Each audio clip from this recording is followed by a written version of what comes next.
जी हाँ दोस्तों, इस करेक्ट पॉइंट पे आप सभी लोगों का स्वागत करता हूँ। जैसा कि आप जानते हैं कि मैं जो प्रश्न लेकर आया हूँ वो एमपी के रिलेटेड जो जितने भी सारे एग्जाम होते हैं उसके लिए बहुत महत्वपूर्ण हो जाएगा। साथ ही साथ सभी एग्जाम के लिए ज़्यादातर है। हम जो है हिस्ट्री के लिए एमपी के हिस्ट्री का ज़्यादातर क्वेश्चन इस पे है। अब एमपी हिस्ट्री का हम लोग जो है इसका बहुत ही अच्छा एमसीक्यू कर रहे हैं बहुत दिनों से लगातार। तो सबसे पहले आप देख पा रहे हैं पहला नंबर क्वेश्चन हमारा जो कह रहा है, क्या कह रहा है, जलियांवाला बाग कांड की शताब्दी पर आयोजन मध्य प्रदेश में कहाँ किया गया है। तो इसका सही आंसर हो जाएगा ग्वालियर में। जी हाँ दोस्तों, आपको पता होगा कि 13 अप्रैल 2019 को आयोजित किया गया था ये, और 13 अप्रैल जो है और 2019 को जो है यह जलियांवाला बाग का 100 शताब्दी हो चुका है, 100 वर्ष हो चुके हैं। जैसा आप जानते हैं कि यह अमृतसर में जो हुआ था, और अमृतसर के स्वर्ण मंदिर के पास एक छोटा सा बगीचा है जलियांवाला बाग। ठीक है, तो जलियांवाला बाग जो है ये अमृतसर के जो है एक छोटा सा बगीचा है, और वो अमृतसर के पास उसी में ये हुआ था। साथ ही साथ मैं आपको बता दूं, ये जो है 13 अप्रैल 1919 में क्या हुआ था कि जनरल रेजिनाल्ड एवर डायर ने के नेतृत्व में अंग्रेजी फौज ने गोलियों चला के निहत्थे शांत बूढ़ों, महिलाओं और बच्चों सहित सैकड़ों लोगों को मार डाला था और हजारों लोगों को घायल कर दिया था। ठीक है ना, तो ये 100 वर्ष हो चुके हैं। जलियांवाला कांड की शताब्दी पर आयोजन मध्य प्रदेश में हुआ था। तो ये क्वेश्चन है। नेक्स्ट क्वेश्चन है दोस्तों, 18 अप्रैल 2016 को केंद्र सरकार ने मध्य प्रदेश संबंधित किस स्वतंत्रता सेनानी के नाम से 200 रुपये का स्मारक सिक्का जारी किया है। तो 18 अप्रैल 2016 की बात है, बहुत पुराना क्वेश्चन है, फिर भी क्वेश्चन आ चुका है इसलिए हम इस पे लाए हैं। तो इसका सही आंसर है तात्या टोपे। जी हाँ दोस्तों, तात्या टोपे इसका सही आंसर है। केंद्र सरकार द्वारा अप्रैल 2016 में महान स्वतंत्रता सेनानी तात्या टोपे के नाम से लगभग 200 रुपये का स्मारक सिक्का जारी किया। इसी के साथ साथ सरकार ने जो है 10 रुपये का भी सिक्का जारी किया है। संस्कृति मंत्रालय, महाराष्ट्र और मध्य प्रदेश सरकार के सहयोग से वर्ष 2016 के दौरान तात्या टोपे 200वीं जयंती मनाई गई। और मैं आपको बता दूं 200वीं जयंती भी तात्या टोपे को मनाई गई उस दिन। 18 अप्रैल की बात मैं बता दे रहा हूँ। 18 अप्रैल 1859 को शिवपुरी में, आप ध्यान रखिएगा, शिवपुरी में, कहाँ बेटा, शिवपुरी में मध्य प्रदेश में फांसी दे दी गई थी तात्या टोपे को। ठीक है, शिवपुरी में। ठीक है, कब दी गई, 18 अप्रैल 1859 को। ठीक है, समझ में आ गया। नेक्स्ट क्वेश्चन है, देखिए, वर्तमान में उत्तरी भारत और तत्कालीन मालवा सल्तनत के संस्थापक थे। वर्तमान में उत्तरी भारत और तत्कालीन मालवा सल्तनत के संस्थापक कौन थे। तो इसका सही आंसर हो जाएगा बेटा दिल्लार खां। जी हाँ दोस्तों, दिल्लार खां इसका सही आंसर है। जैसा आप जानते हैं दिल्लार सल्तनत की गिरावट के दौरान दिल्लार खान गौरी केंद्रीय भारत के मालवा प्रांत के गवर्नर थे। ठीक है, जिन्होंने 1390 से 1391 के बीच में अमीडम शाह दाऊद के खिताब से नवाजा गया। इन्हें किसके, दाऊद अमीडम दाऊद के खिताब से इन्हें नवाजा गया था। और दिलार खान ने वर्ष 1401 में क्या हुआ था, 1401 में मालवा सल्तनत, मध्य प्रदेश के राज्य मालवा क्षेत्र की स्थापना की थी उन्हें। तो मालवा क्षेत्र की उन्होंने स्थापना की थी, और उसकी अपनी मृत्यु के उपरांत 1406 में उसके पुत्र, उनका पुत्र हुआ था 1406 में होसंग शाह। कौन थे, होसंग शाह। ठीक है, तो होसंग शाह ने मालवा सल्तनत को संभाला था तो 1406 में। ठीक है, जब इनकी मृत्यु हो गई थी दिल्लार खान की। नेक्स्ट क्वेश्चन है दोस्तों, वर्तमान में उत्तरी भारत और तत्कालीन मालवा सल्तनत के संस्थापक थे। तो ये तो हो चुका दिल्लार खान। अगला है महिष्मती नगर को किसने बसाया था। महिष्मती नगर को जिसने बसाया था, ऑप्शन बताइए। इसका सही आंसर है दोस्तों कीर्तवीर, हाइयाई वंश के जो है कीर्तवीर ने जो है महिष्मती नगर को बसाया था। ठीक है, जिसे होलकर वंश की राजधानी रानी अहिल्याबाई ने भी अपनी राजधानी बनाया था इसको। महिष्मती को होलकर वंश की राजधानी जो है, वंश की राजधानी कौन थी, रानी अहिल्याबाई ने इसको राजधानी बनाया था। ठीक है, नेक्स्ट क्वेश्चन है, अपन देख रहे हैं हाइयाई राजाओं में सबसे प्रतापी राजा कौन था। तो हाइयाई राजाओं में सबसे प्रतापी राजा जो था, इसका सही आंसर है कीर्तवीर अर्जुन था, इसका सही आंसर है। नेक्स्ट क्वेश्चन देखिए, तो उत्तर भारत की 16वीं जनपद में कितने मध्य प्रदेश के इतिहास से संबंधित हैं? तो 2 है, और उसका नाम जरूर आपको याद रखना पड़ेगा। वो 2 में से आपको बता दूं मैं, 16वीं में से 2 थे, एक तो चेदी तथा दूसरा अवंती। ठीक है, चेदी और दूसरा अवंती। एक है आपका चेदी और दूसरा क्या है? अवंती। तो ये 2 ही जो है 16 महाजनपद में मध्य प्रदेश संबंधित। भारतीय राष्ट्रीय कांग्रेस का त्रिपुरी सम्मेलन कहाँ हुआ था? तो भारतीय राष्ट्रीय कांग्रेस के त्रिपुरी सम्मेलन कहाँ हुआ था, जल्दी बताइए। तो इसका सही आंसर हो जाएगा बेटा जबलपुर में। जी हाँ दोस्तों, जबलपुर इसका सही आंसर है। नेक्स्ट क्वेश्चन है 8वां नंबर प्रश्न हम देखेंगे। 9वां नंबर, कौन सा राजवंश मध्य प्रदेश से संबंधित है? जी हाँ दोस्तों, कौन सा राजवंश जो है मध्य प्रदेश से संबंधित है? तो कलचुरी राजवंश जो है मध्य प्रदेश से संबंधित है। मध्य प्रदेश में कलचुरी राजवंश शासन किया था। इनमें से महिष्मति के कलचुरी तथा देखो शिवपुरी तथा त्रिपुरी के कलचुरी वंश का उल्लेख मिलता है। तो महिष्मति में भी एक कलचुरी थी और एक शिवपुरी, त्रिपुरी में भी एक महिष्मति था। ठीक है, दोनों का उल्लेख मिलता है। साथ ही साथ रतनपुर के कलचुरिया का विवरण भी मिलता है। रतनपुर के कलचुरियों का भी विवरण मिलता है। तो कलचुरी सही आंसर है। नेक्स्ट क्वेश्चन है, किस वंश ने ओरछा को बुंदेलखंड की राजधानी बनाया था? किस वंश ने ओरछा को बुंदेलखंड की राजधानी बनाया था? ठीक है, इसका सही आंसर आपको बताना होगा।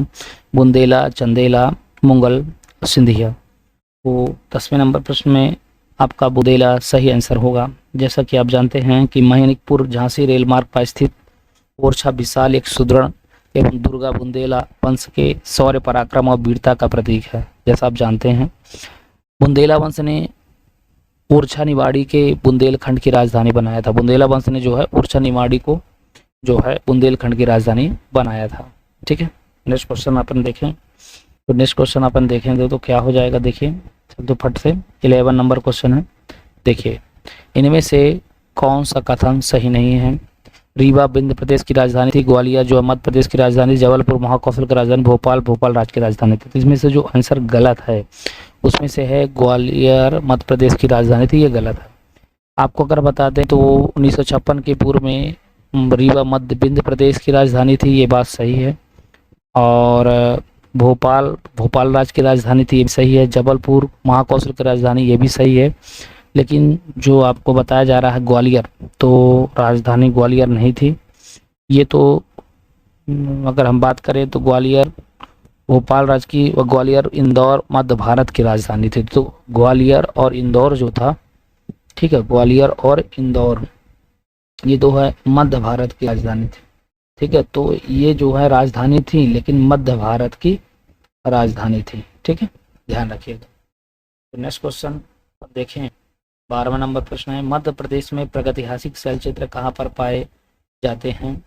मध्य प्रदेश में प्रागैतिहासिक शैल क्षेत्र कहाँ पाए जाते हैं? 12वें नंबर प्रश्न है, फटाफट बताएंगे तो आप कहेंगे सर इसमें भीमबेटका में पाए जाते हैं, भीमबेटका में। ओके, नेक्स्ट क्वेश्चन, भीमबेटका इसका सही आंसर है।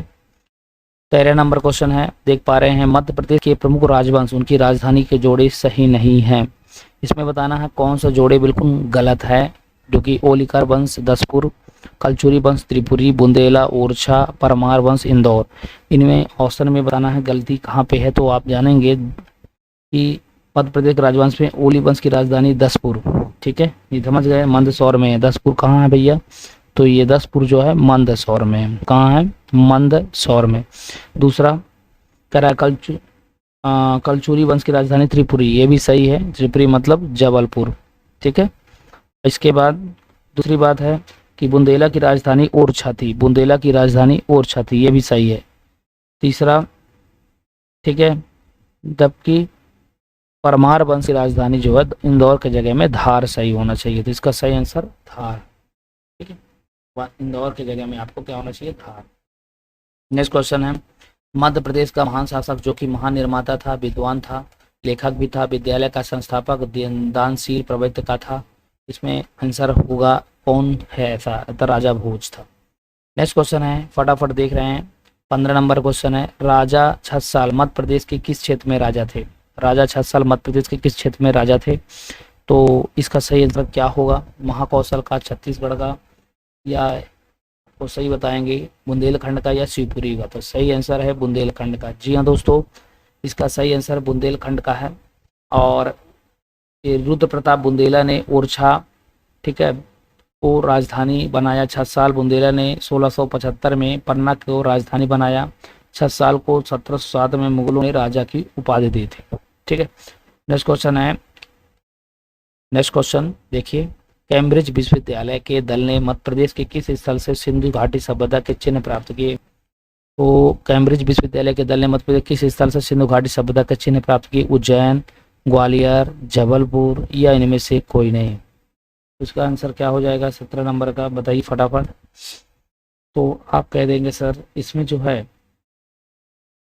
जबलपुर सही आंसर है, चिन्ह प्राप्त हुई है जबलपुर, इसका सही आंसर है। एक्चुअली क्या है कि कैम्ब्रिज विश्वविद्यालय के एक दल ने सन 1932 की बात है, तब की बात है 1932 में सिंधु घाटी सभ्यता के चिन्ह में मध्य प्रदेश के जो जबलपुर और बालाघाट जिले से प्राप्त किए थे। तो दो जगह है, एक जबलपुर और एक बालाघाट। ठीक है, तो दोनों आंसर देख लीजिएगा ऑप्शन में, कहीं कहीं बालाघाट भी रहेगा। ठीक है, चलिए आगे क्वेश्चन 17 नंबर है, प्राचीन ग्रंथों के अनुसार नर्मदा का विवाह हुआ था। रेवा का विवाह किसके साथ हुआ? मानधाता, महिष्मति, भाईश्रव्य, या पुरुकुत्स से? तो 18 नंबर क्वेश्चन है, इसका सही आंसर है पुरुकुत्स से। मैं आपको बता दूं कि प्राचीन ग्रंथानुसार नाम कुमारी रेवा, नाम कुमारी जो है रेवा था, नर्मदा का विवाह इक्ष्वाकु वंश के राजा पुरुष्कृत के साथ हुआ था। तो पुरुष्कृत किस वंश के थे? इक्ष्वाकु वंश के थे, इक्ष्वाकु वंश। ठीक है, इक्ष्वाकु वंश के राजा थे और इनके साथ जो है ये हुआ था। ठीक है, समझ में आ रहा है ना? ठीक है, इक्ष्वाकु वंश के राजा थे और पुरुष्कृत ने ही रेवा का नाम नर्मदा रखा था, तभी तो रेवा का नाम ही नर्मदा रखा गया। ठीक है, चले आगे। ठीक है, अगला क्वेश्चन है 19 नंबर, किस ग्रंथ से पता चलता है कि बुद्ध काल में अवंती की राजधानी उज्जैनी थी? तो कौन सा ऐसा ग्रंथ है जिससे पता चलता है कि बुद्ध काल में अवंती की राजधानी उज्जैनी थी? भैया इसका सही आंसर है पाली ग्रंथ, प्राकृत ग्रंथ, विष्णु पुराण, या इनमें से कोई नहीं? तो पाली ग्रंथ इसमें से सही आंसर हो जाएगा। तो पाली ग्रंथों से पता चलता है। जहाँ राजा प्रद्योत था जो पुलिक का पुत्र था, तो यहाँ पे राजा कौन था? राजा प्रद्योत था। राजा प्रद्योत जो राजा प्रद्योत था जो पुलिक का पुत्र था, पुलिक का पुत्र था। ठीक है, नेक्स्ट क्वेश्चन देखिए, 19 नंबर के बाद 20 नंबर प्रश्न में हम आ गए, मध्य प्रदेश की प्राचीन जनपद के संबंध में सही जोड़ी नहीं है।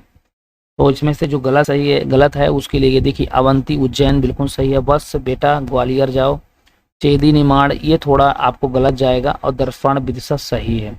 तो इसका सही आंसर क्या होना चाहिए? मध्य प्रदेश की प्राचीन जनपदों का वर्तमान नाम इस प्रकार है, जैसे अवंती उज्जैन, वत्स ग्वालियर है, चेदी खजुराहो है, अनूप निमाड़ खंडवा है। ठीक है, और दर्पण जो विदिशा का है तुंडी के दमोह तथा नलपुर परम शिवपुरी है। तो आपका कहना चाहिए चेदी निमाड़ नहीं होना चाहिए, अनूप निमाड़ होना चाहिए इसमें, अनूप निमाड़। ठीक है, समझ में आ रहा है ना? तो ये आंसर थोड़ा सा गलत जा रहा है, बाकी सब सही है। दर्पण विदिशा है बिल्कुल सही है, वत्स का ग्वालियर बोला जाता था, अवंती उज्जैन। ठीक है, प्राचीन नाम से। अनूप का होना चाहिए। तो मध्य प्रदेश की नर्मदा घाटी के तट पर मानधाता नगरी किसने बसाई थी? ये भी क्वेश्चन है। तो मानधाता मुचकुंद ने बचाया कि मानधाता ने बताया, महिष्मति ने बताया, कीर्तिवीर अर्जुन ने बनाया? तो ये एक क्वेश्चन महत्वपूर्ण हो जाता है। तो आप कहेंगे सर मुचकुंद ने बचाया। देखिए, मध्य प्रदेश की नर्मदा नदी के तट पर मानधाता नगरी वर्तमान महेश्वर की स्थापना इक्ष्वाकु वंश के राजा मुचकुंद ने अपने पूर्वज मानधाता के नाम पर बढ़ाया था। तो मुचकुंद जी थे, अपने पूर्वजों के नाम से बनवाया था, पूर्वजों के नाम पर। एक उनका पूर्वज का नाम मानधाता था। ठीक है, तो 21 नंबर प्रश्न हो गया। 22 नंबर क्वेश्चन क्या कह रहा है कि मौर्य सम्राट अशोक द्वारा निर्मित लघु शिलालेख में निम्न संबंध में से था? तो लघु शिलालेख में हम बताएं तो देखिए, इसमें रूपनाथ, गुर्जरा, सारोमारो, उपरोक्त सभी, ये सही है, क्योंकि मुअरकालिंग सम्राट ने लघु शिलालेख में मध्य प्रदेश में जो है रूपनाथ, जो कि रूपनाथ जो है जबलपुर जिले के सिहोरा तहसील में आता है, और गुर्जरा जो है ये दतिया जिले में आता है। ठीक है, दतिया जिले में आता है। और सारो मारो की गुफा जो है शहडोल जिले का एक छोटा सा भूभाग शामिल है। ठीक है, तो ये दोनों सही है। मौर्य सम्राट के निर्मित लघु शिलालेख। नेक्स्ट क्वेश्चन है 23 नंबर प्रश्न है, पनगुड़रिया से प्राप्त हुए हैं क्या हुए शिलालेख, पाषाण उपकरण, गुफा, इनमें से कोई नहीं। तो पनगुड़रिया से क्या प्राप्त हुए हैं, तो आप कहेंगे सर इसमें से शिलालेख प्राप्त हुए हैं। एक्चुअली मैं बता दूं, मौर्य सम्राट के अशोक के लघु शिलालेखों में कोई मध्य प्रदेश के 5 स्थान में प्राप्त हुआ है, जैसे रूपनाथ, ठीक है, दूसरा गुर्जरा, तीसरा सारो मारो, तीसरा, चौथा सांची और पांचवा पनगुड़रिया। ठीक है, रूपनाथ, गुर्जरा, सारो मारो, सांची और पनगुड़रिया। ठीक है, समझ में आ रहा है कि नहीं आ रहा। जैसे आप देख पा रहे हैं, रूपनाथ जबलपुर में है, गुर्जरा दतिया में है, सारो मारो शहडोल में है। ठीक है, तो इसमें के हिसाब से सारो मारो, सांची जो है आप समझते हो विदिशा में है। ठीक है, तो इस तरह का हम इसमें देखा गया है। आपको मैं बता दूं, नेक्स्ट क्वेश्चन की बात है, महाभारत युद्ध में मध्य प्रदेश की किन महाजनपदों ने पांडवों की ओर से युद्ध लड़ा था।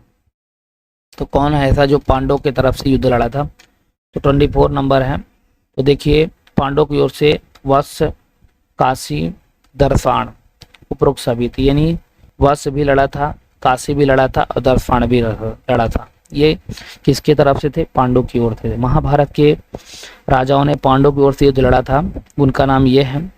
और राजाओं ने अपनी सेनाएं पांडवों को सहायता के लिए इन्होंने दी थी, पांडवों की सहायता के लिए इन्होंने अपना सेना दी थी। ठीक है, नेक्स्ट क्वेश्चन है 25 नंबर क्वेश्चन है, मध्य प्रदेश के इस क्षेत्र महाभारत युद्ध में कौरव की तरफ से लड़े थे। तो कौरव की तरफ से कौन कौन लड़े थे, तो कौरव तरफ से जो लड़े थे ना, वो अवंती हो गया, अंधन हो गया, निषद हो गया और ये सभी, तो सभी हो गया। देखिए, कौरव की ओर से लड़ा गया जो है राजाओं में, मैं आपको बता दूं, महिष्मति, ठीक है, अवंती के बिंद, भोज, अंधक और विदर्भ व निषद। तो विदर्भ और निषद भी थे, तो विदर्भ भी आपका क्षेत्र में निषद है, तो उन्होंने भी इनके साथ दिया था। ठीक है, नेक्स्ट क्वेश्चन है 25 नंबर है, शत्रुघ्न के पुत्र शत्रुघाती ने मध्य प्रदेश किस क्षेत्र में शासन किया था। तो शत्रुघ्न के साथी में दर्शान, ठीक है, दर्पण में राम के पुत्र कुश लक्षण कुश कौशल छत्तीसगढ़ का राजा बना था, जबकि शत्रुघ्न के पुत्र शत्रुघाती ने दर्पण विदिशा पर शासन किया था, जिसके दर्पण मतलब विदिशा, दर्पण मतलब विदिशा, जिसकी राजधानी क्या थी, कसावती थी। क्या थी, कसावती। ठीक है, चलिए नेक्स्ट क्वेश्चन भैया 26 हो गया, 27 नंबर, 26 हो गया, 2 बार हो गए। 27 नंबर देखिए, हेलियोडोरस मध्य प्रदेश के किस वंश के राजा के दरबार में उपस्थित हुए थे।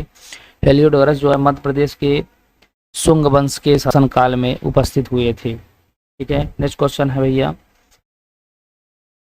28 नंबर प्रश्न देखिए आप, निम्न में से किस वस्तु द्वारा सातवाहनों के मध्य प्रदेश शासन संचालन का पता चलता है। ठीक है, सातवाहनों का कि मध्य प्रदेश में वो शासन था, तो किस हिसाब से पता चलता है, तो देखिए इसमें तांबे के सिक्के से। देखिए, सातवाहन नरेश अपीलक का तांबे का सिक्का मध्य प्रदेश से प्राप्त हुआ था, जो स्पष्ट करता है कि इस काल में मध्य प्रदेश के भूभाग पर सातवाहन वंश के संचालन रहे होंगे। नेक्स्ट क्वेश्चन है भैया, किस शासक के सिक्के मध्य प्रदेश के मालवा क्षेत्र से प्राप्त हुए हैं। 29 नंबर प्रश्न। तो देखिए इसमें जो क्वेश्चन है उसमें सही आंसर है भूमक का। शक छहरात वंश के प्रथम शासक भूमक के सिक्के मध्य प्रदेश के मालवा क्षेत्र से प्राप्त हुए थे, भूमक का सिक्का, जिससे पता चलता है कि वह भूभाग छहरात शासक का भ्रामक के अधीन रहा होगा। ठीक है, छहरात शासक, छहरात शासक किस वंश का था, शक वंश का था। ठीक है, तो चलिए आपको कैसा लगा जरूर बताइए कमेंट बॉक्स में। Thank you.